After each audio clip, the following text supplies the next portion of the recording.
Découvrons la vérité. À qui la dîme? Beaucoup pensent que la dîme, c'est au pasteur. Or, la dîme uniquement au pasteur, c'est un détournement.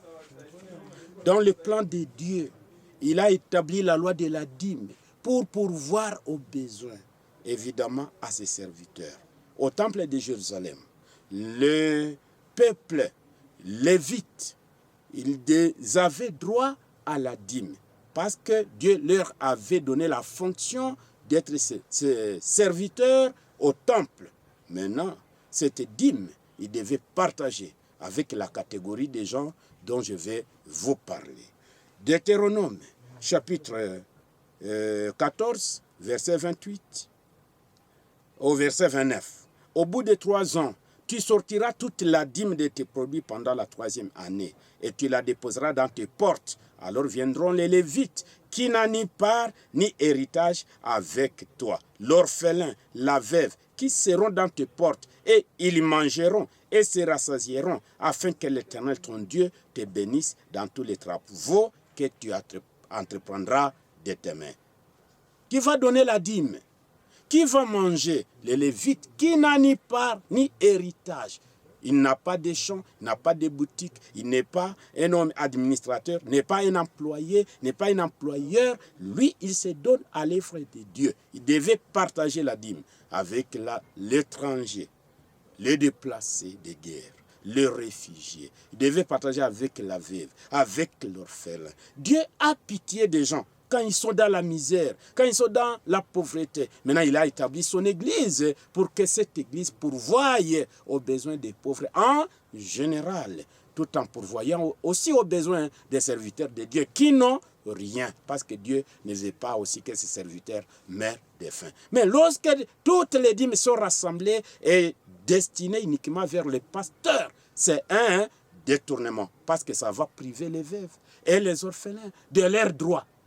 Les veuves et les orphelins ont droit aussi aux dîmes qu'on donne, qu'on offre dans l'église. Exode chapitre 22, verset 21, nous lisons jusqu'au verset 23. Tu ne maltraiteras point l'étranger, tu ne l'opprimeras point, car vous avez été étrangers dans les pays d'Égypte. Tu n'affligeras point la veuve ni l'orphelin.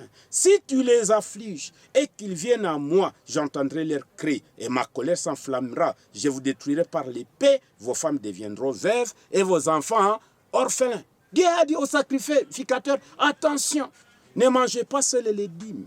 Ne font pas faire les détournements pour priver les droits des veuves et des orphelins. Mais c'est ce qu'ils ont fait et ça a attiré un malheur, une calamité au peuple juif. C'est pourquoi, qu'est-ce qu'ils ont commencé à faire?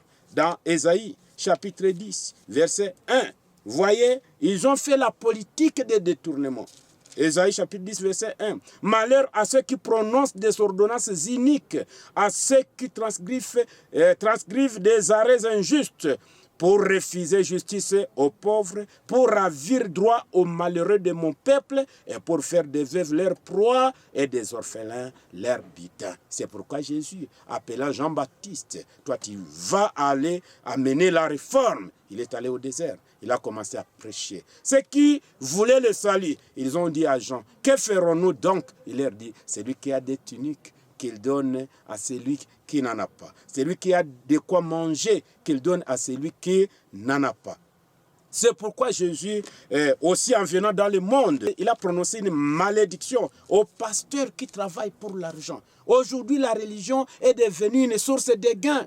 On commence à trafiquer les sang de Jésus. C'est un malheur, c'est une malédiction pour la religion actuelle. Il faut la réforme. Découvrons la vérité. À qui la dîme? Jésus dira ceci, Matthieu 23, verset 14. Malheur à vous, scribes et pharisiens hypocrites, parce que vous dévorez les maisons des veuves et que vous faites pour l'apparence de longues prières. À cause de cela, vous serez jugés plus sévèrement. Jésus dit quoi? À ceux qui veulent avoir le salut. Matthieu 19, 21. Jésus lui dit, si tu veux être parfait, va, vends ce que tu possèdes, donne-les aux pauvres et tu auras un trésor dans les cieux. Puis viens et suis-moi. Proverbe 19, 17. C'est lui qui donne aux pauvres prête à l'Éternel, et Dieu lui rendra ses bonnes œuvres. Quand Jésus viendra, ceux qui auront donné la dîme, les offrandes, pour pourvoir aux besoins des pauvres en général, ils seront placés à sa droite. Ils iront au ciel. Mais ceux qui donnent uniquement aux pasteurs, aux prêtres, pour qu'ils soient riches,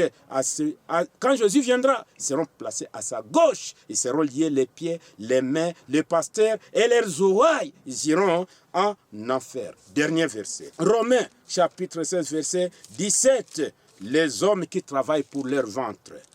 Romains, chapitre 16, verset 17. Je vous exhorte, frères, à prendre garde à ceux qui causent des divisions et des scandales au préjudice de l'enseignement que vous avez reçu. Éloignez-vous d'eux, car de tels hommes ne servent point Christ notre Seigneur, mais leur propre ventre, et par des paroles douces et flatteuses, ils séduisent le cœur des simples. Découvrons la vérité. La dîme, c'est pour pouvoir aux besoins des pauvres en général, pour manifester le cœur d'amour de Dieu, le cœur de compassion, le cœur de miséricorde, afin de pourvoir aux besoins de ces enfants qui ont faim. J'étais malade, vous êtes venus me voir. J'avais faim, vous m'avez donné à manger. J'étais nu, vous m'avez vêtu.